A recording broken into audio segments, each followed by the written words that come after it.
and we're back for another video lecture. This one's going to be covering American Government Chapter 10 on interest groups. And so this Chapter 9 and now Chapter 10, right, we're getting prepared for our final.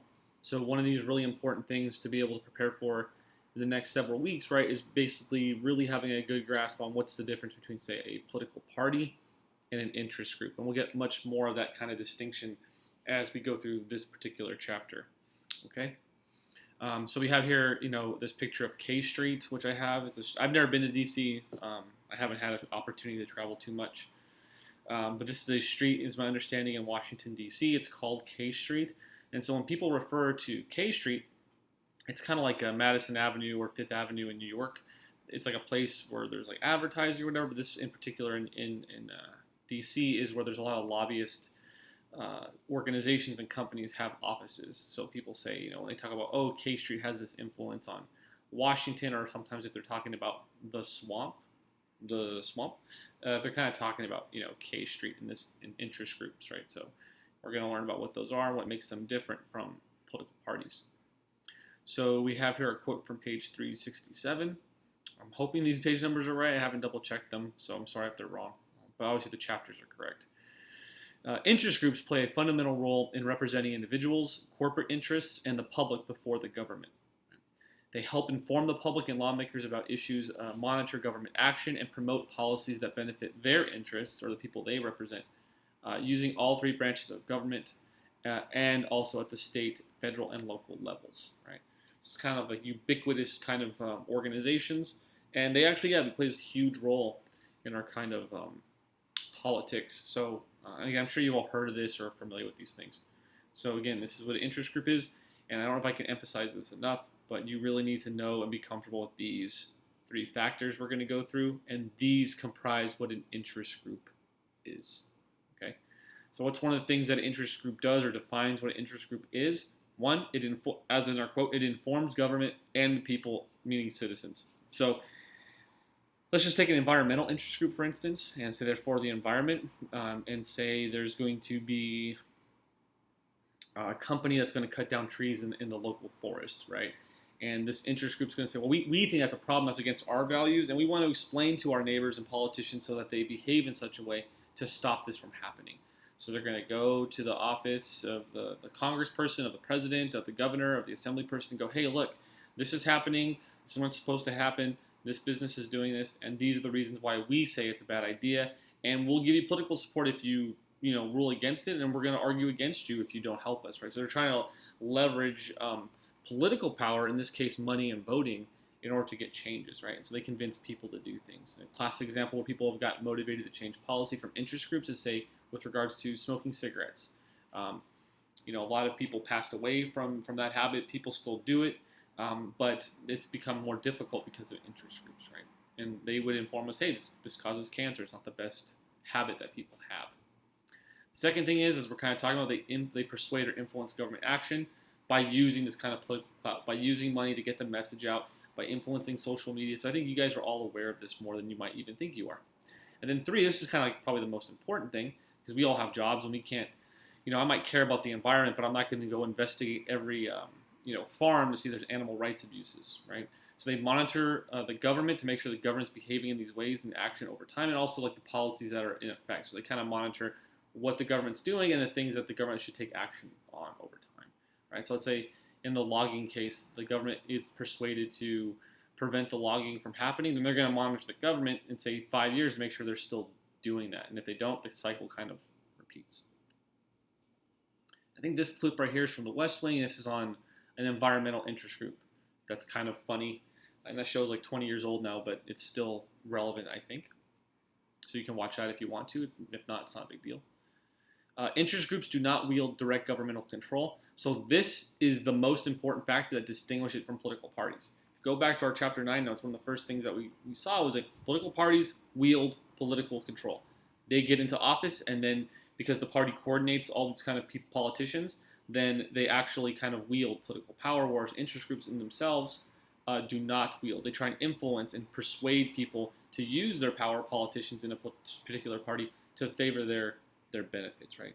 So the goal of interest groups can be narrowly tailored, or focused to a specific issue, right? So there might be an interest group that says like the commerce, they want to produce business in general, but then there might be just a particular company, like say Coca-Cola, that wants to promote their interest, like say getting Coke sold in high schools or something like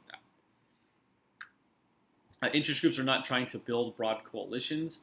This is what political parties do, right? So the Democrats and Republicans try and get as many people to kind of affiliate with them to kind of wield power, whereas environmentalists just care about that issue. They don't care if they upset business people, that they might cost more money if their policies were to get into place, right? So they're not trying to, compromise, which is oftentimes why they're so difficult to deal with. Activism can be kind of a form of interest groups, right? And so like they're not there to compromise; they're there to get their message across. So if any of you are activists, like you're kind of an interest group too. Examples of interest group include, say, a company like IBM, International Business Machines. The Sierra Club is a environmental organization. The American Lung Association is like this kind of like, say, with regards to smoking or lung health. Some interest groups are more aligned with U.S. political parties over other interest groups, and this depends on the issue and the policy. So the NRA, the National Rifle Association, right, is very much aligned with the policy of the Republican Party. And again, environmental groups like the Sierra Club are very much aligned with, say, liberal politicians or Democratic politicians, because they tend to support those issues in building their coalitions and vice versa. Most definitions specify that interest groups indicate any formal association of individuals or organizations that attempt to influence government decision-making and or the making of public policy. Often this influence is exercised by a lobbyist or a lobbyist firm, right? So you can be and my page numbers are all screwy. This has to be 387, so we'll change that. I don't know why I always do that. Sorry about that, guys. So hopefully you're smarter than I am and actually know how to find these pages and things like that. But what I was saying was lobbyist or a person who does the work on behalf of an interest group, they don't actually have to be associated with it, right? You can hire a firm to go and do this, and that's again the K Street kind of thing, right? So you can have like essentially independent lobbying firms, and their business is lobbying. They might have connections in Washington. They might be friends with the congressperson that controls a particular committee, and they're going to use that to get your business for the lobbying, and then they're going to lobby on your behalf. Lobbyists are usually a paid profession that represents the interest to the government. You're required to register with the government. They are lobbying before, so at the state or federal or local level. So you have to tell the government, like, I'm an official lobbyist group. So these are kind of regulatory requirements. This requirement was a product of a law derived from the Lobbying Disclosure Act. Must be registered if one spends more than 20% of their time lobbying. So again, if I were to do this on my own and I spend more than 20 times, then at some point I'm going to have to register so people know I'm a lobbyist. Each state has its own laws, own law and guidelines for our lobbyists must follow. So again, this is the idea of federalism. It's going to be slightly different depending on the place you're at. So there's variance in between states. Types of interest groups. Membership organizations. So if you're part of a union, you're part of this membership, and they lobby on your behalf. Organizational interests. In-house. So again, like a company like Coca-Cola might have their own lobbyists, but then they might partner with, say, Pepsi, because they're both soft drinks. They have similar interests. So that's a way of saving money. Contractual lobbyists, again, where you hire them out. And then government departments, like the education department has their own interests of getting public money, taxpayer money. So there are essentially private lobbyists and public lobbyists. Public lobbyists are kind of like advocating for policies from the government. So teachers' unions are kind of like, public lobbyists. Whereas a private company like, say, again, Coke is private. Interest groups can also include associations, so maybe church associations, right? So religious organizations or group institutions that join together. Can be my writing can be competing companies, and I already kind of talked about that. I'll fix the typos. I think I have to fix this one. Tactics and strategies. So we have inside or direct lobbying. So again, you kind of want to be familiar with these key terms. Going directly to the government officials, what that means. Outside lobbying, getting the message out to the public. So press releases, articles, social media, right? So putting kind of social pressure. So we've kind of seen that with, say, some of these protests going on now. They'll say, this company does or did this or supports that. Let's boycott that. That's an example of, say, outside lobbying as opposed to, say, inside lobbying. Interest groups functions, right? So interest groups can facilitate political participation, inform the public, organize rallies, influence policymakers to support and implement and interest groups' desires. So I guess even now with all this stuff going on, it just popped in my head. So, the Black Lives Matter movement, it's kind of this idea of outside lobbying. It's just kind of like this message, but there's actually, if you don't know, a Black Lives Matter organization, and it's a political organization, and that's an interest group that's interested in kind of like these kind of equitable justice outcomes for their interpretation of what that is, right? So, yeah, that's, I think, a perfect example. That's probably one that's very famous. The NBA has that on the court right now, Black Lives Matter stuff. Let's see. There is a distinction between public and private interest groups. Private interest groups tend to be try to get particular benefits from the government, such as increasing corporate profits. Maybe so again, hey, we're an oil company. How about you lower taxes on us so we can, make more money? Public interest groups try to promote collective goods, and generally, the general citizen can benefit from them. So environmental groups are, again, educational unions or things like that. They want more money for better teachers' pay, so teachers do a better job, or that you get more computers in the classroom. So what makes them different is also kind of like the goods with which they achieve. From 373, clean air is an example of a collective good, right? So we all kind of benefit from it. It's non-excludable, so like you can't prevent anyone from having air unless you're like choking them, like Homer Simpson to Bart Simpson, and meaning that people are entitled to the good and cannot be deprived from enjoying it.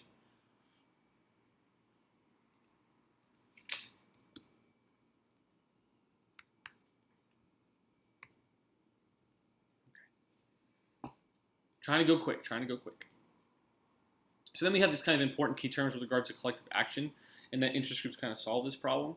So they overcome collective action. So again, these are problems that they all kind of share. So voting or getting people motivated to vote is a collective action problem, as an example, because you don't get much benefit from it, but we need everyone to kind of vote, or most people to vote, if you want this idea of, like, say, legitimacy to be obtained in a democratic system.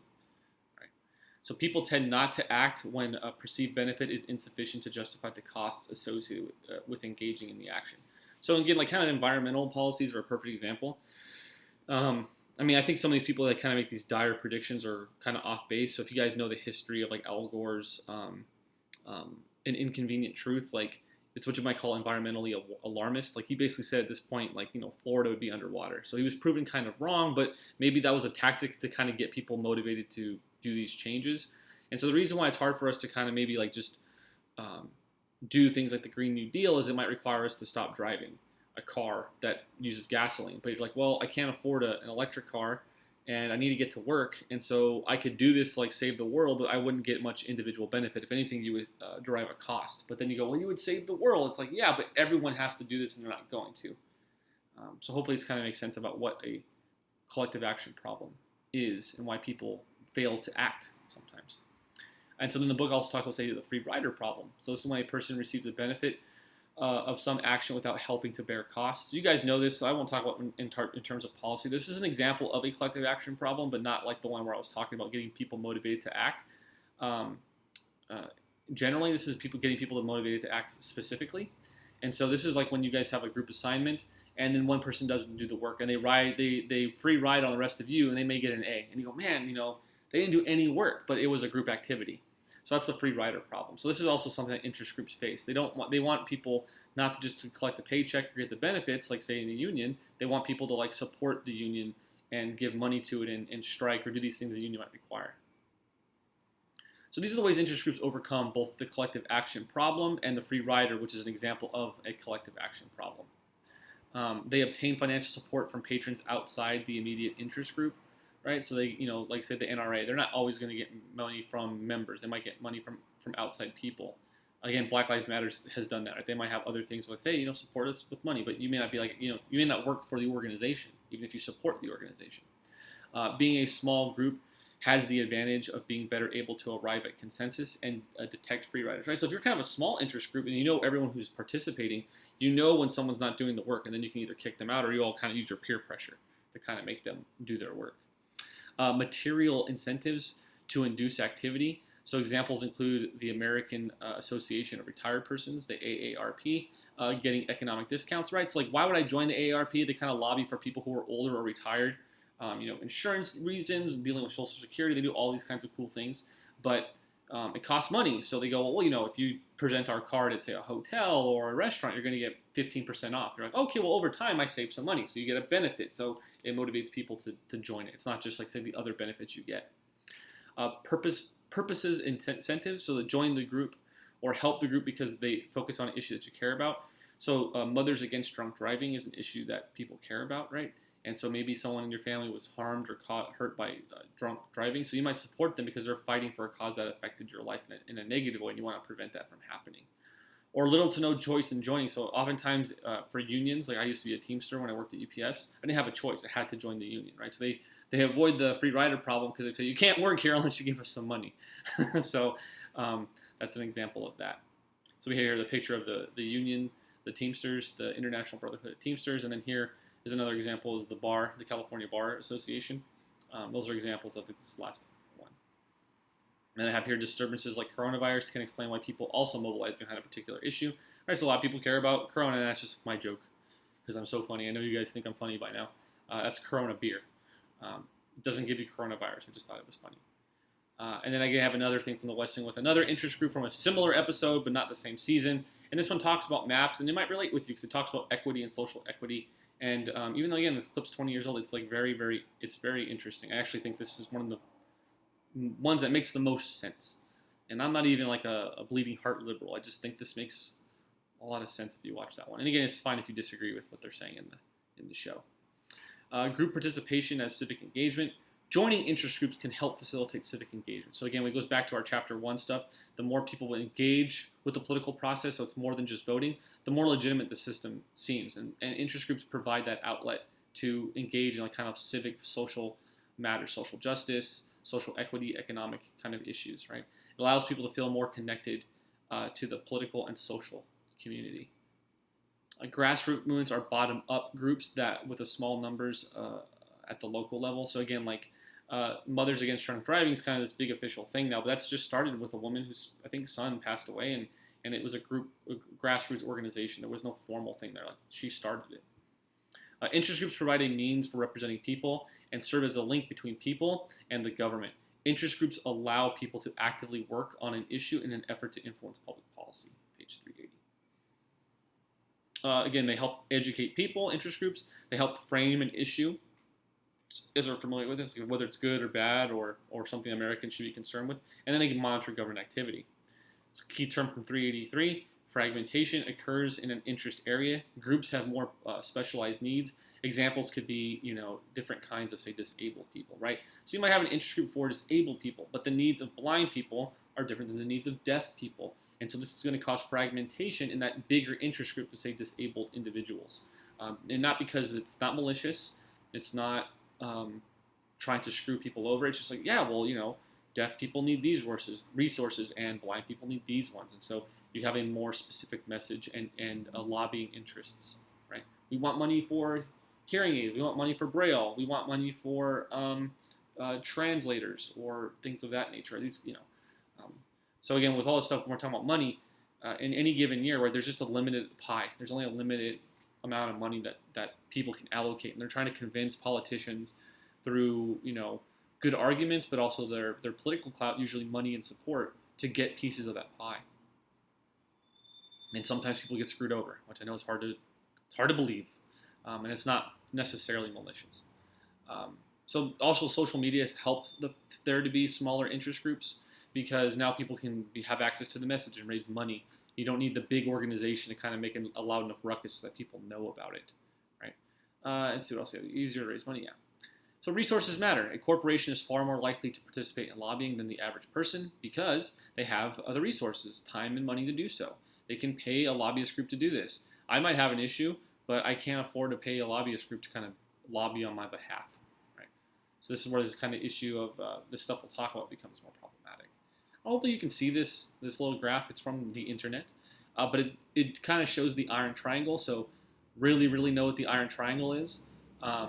It's when interest groups, congressional committee members or chairs, and an agency inside the bureaucracy kind of work together. So it's a 3-part relationship between those different aspects, right? So here this kind of triangle represents the way in which the iron triangle can work. So the bureaucracy, which we'll have a chapter on that. We're going to get to Congress, I think, next, and then the interest group itself. right? So the interest group supports the congressperson. Either say, hey, we're going to give you money and support for this policy. Congressperson goes, great, copacetic. They pass a law. The law then informs the bureaucracy to enforce that law, which then makes the interest group happy. And again, it can work in any of these directions. The interest group informs the bureaucracy, say with regards to teaching, that test scores are down.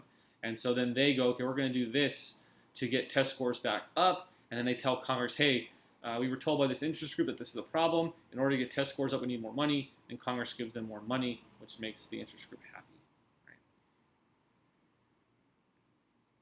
Pathways of interest group influence. So to achieve the goals, interest groups aim to influence elections and politicians. So now we're back to these key terms we've already encountered, right? Some interest groups form political action committees, PACs. These are interest groups, these are interest groups or political action committees that kind of take the lead from people making the policy or the politicians themselves. So they're subject to kind of like these regulatory restrictions that a super PAC, which is different, doesn't necessarily have to do. These groups collect funds from donors and distribute it to candidates who support their issues. Right? PACs are limited in the amount of money that they can contribute to an individual candidate or to a national party organization. They can contribute no more than $5,000 per candidate per election and no more than $15,000 to the national party. Right? Individual contributions to a political action committee are limited to $5,000 a year. Okay? So then we have this picture here of a political cartoon. It says, pay no attention to the man outside, it says the voter, and this person's the lobbyist, and we can presume they're talking to a politician, right? So just kind of as a way of saying, maybe lobbyist groups, and as we had our direct democracy chapter in California, kind of end up dominating it, and they don't reflect the will of the people, right? They reflect their own interests and their own political ends. So it's always something we have to be wary about. And the reason why is because we get the introduction of super political action committees, and this kind of arises after the Citizens United case versus FEC in 2010. Again, this court case, you have to know it, super important, established a no limit on how much money unions or corporations can donate to these super political organizations. These organizations cannot give money directly to an individual candidate, but here's the thing. You often know their platform. They say what it is, and so you can kind of have them supporting Joe Biden or Donald Trump because you kind of know what their positions are. So this is kind of things where they call it kind of murky or like, dirty money, right? Interest groups do this, meaning support candidates in order to have access to lawmakers and once they're in office. So it's kind of like, I did you a favor, okay, now you're in office, now pay us back. And the thing is, too, is like, the politician doesn't have to. There's no law that says they have to, but if they don't, in the next election, right, then they might have an enemy. And you always kind of need money and friends to run and win elections. So interest groups provide voting cues to lawmakers. They also inform legislators on issues they may not know about. So we have here this kind of strategies. They target lawmakers that will introduce and sponsor their favorite legislation. So they make friends. They target members of relevant committees. So again, we're going to talk about this with Congress. But there's all these different committees that focus on different issues. So they're not going to waste their money on someone who's not going to be able to impact their issue. So again, interest groups spend their money strategically. They target the legislators when a bill is on the floor or up for a vote formally, so then it has to vote, so then maybe you need enough votes, and there might be someone on the fence, and you want to get their votes, so you go, hey, okay, we'll give you some money if you vote this way. Target the executive branch in the extent to which they enforce the law. They also can target the judiciary. So it's all aspects of the government. It's not just necessarily the Congress itself. And then we get to like free speech and regulation of interest groups. So we get this term soft money. So these are essentially financing loopholes, and there are ways in which interest groups can spend money on behalf of candidates without being restricted by federal law. And that goes back to our Super PAC and Citizens United versus FEC. And then here we have a picture of political contributions, and just tells you, hard money is given to a candidate and it's regulated. So that's political action committees. Soft money, party building activities, unregulated. Those are super political action committees and examples of that. Loopholes for soft money were closed in 2002 by the Bipartisan Campaign Reform Act, the McCain-Feingold Act. We've kind of already spoken about this. And again, the Citizens United versus FEC overturned that legislation. And then we have a few more clips talking about that. So we have one from the West Wing, and then this one's kind of an interesting one. Again, if you're in class, maybe we'll do this more in the Zoom class, opensecrets.org. So you guys can click on this and type in a politician that you're interested in, and it will tell you if it's been regulated money, hard money, who gave the politician the money and this and that. So again, one I've done before, because Kamala Harris is the senator from California, or at least was, unless they won the election when this video comes out. a lot. She's gotten a lot of money from the Alphabet Corporation. What's the Alphabet Corporation? It's Google. It's the parent company of Google, and so we would expect that if there are policies or restrictions with regards to Google, Kamala Harris would be like an advocate for Google, not having those regulations and things like that. So this is really one of those really important chapters, knowing the distinction between interest groups and political parties. And again, now we're moving on to the meat and potatoes of really the class and probably the most interesting and most difficult material, like the actual branches of government. And so, yeah, make sure you're watching your videos. Make sure you're doing your quizzes, your weekly quizzes. Make sure you're asking me questions, right? You get the best result in this class the more you participate. So again, I hope you found this video helpful. I didn't mumble too much. And I will see you guys in another video or in class. So, adios.